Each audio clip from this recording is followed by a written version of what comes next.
Haley Elwood, and my number was called again, but this time filling in for Daniel Jeremiah because we are joined by Chargers Radio. We're taking advantage of you, Haley. That's what's happening here, right? Hey, I'm willing to work with you. I'm excited. It's good to have you back, actually. Yeah, well, thank you. It's good to be back. I do want to point out I'm here today. Our man DJ, it's his birthday today. Oh, happy birthday, DJ. Happy birthday, DJ. Way to go. Way to call in on your birthday, you teenage girl. I know. It's worth it to call in sick today.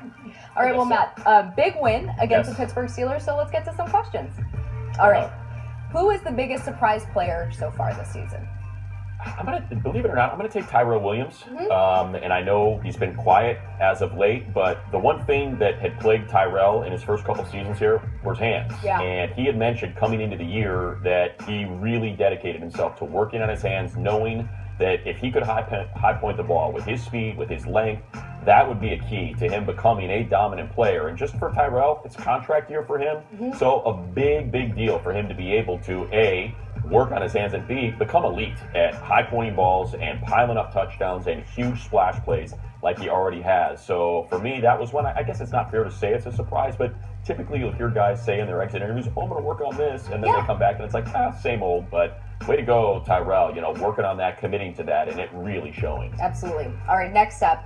We obviously don't know yet what's happening with Melvin Gordon this week, but will Justin Jackson get more touches because of his play in Pittsburgh? At this moment, yeah. I think we're all trying to figure out Austin Ekeler, who for any back who has over 100 carries had the best yards per scrimmage, yards from scrimmage per carry or touch numbers. What happens when he becomes the starter? It happened against Tennessee. It happened again against Pittsburgh. And the only thing I can think of is that he is so dominant catching the ball out of the backfield that when it's obvious rundowns and teams are able to stack, maybe he struggles a little bit more with those carries between the tackles than he would otherwise, because a lot of times they're expecting him to flare out, catch those smoke routes, and when he pounds it between the tackles, he's able to break off those big runs. So because of that, I think you will see a heavy dose of Justin Jackson as well. Absolutely. And then lastly, we talked about surprise players, but what has surprised you the most about the Chargers season so far?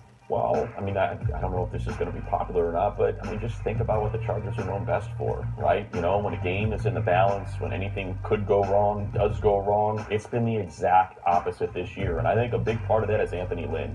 He is such a steadying presence in the locker room. And even you go back to last year with the 0-4 start, guy didn't flinch. He just said, all we got to do is go to New York and win the next one. And after that, win the one after that. And before you know it, we could, put our names back in that playoff discussion. And they did. Yeah. And I think that's what's happened this year is that's carried over from that mantra when they were 0-4 into the game when things are going wrong and they're down 13-0 to the Pittsburgh Steelers. And it looks like it's going to be a boat race and they're able to climb out of that.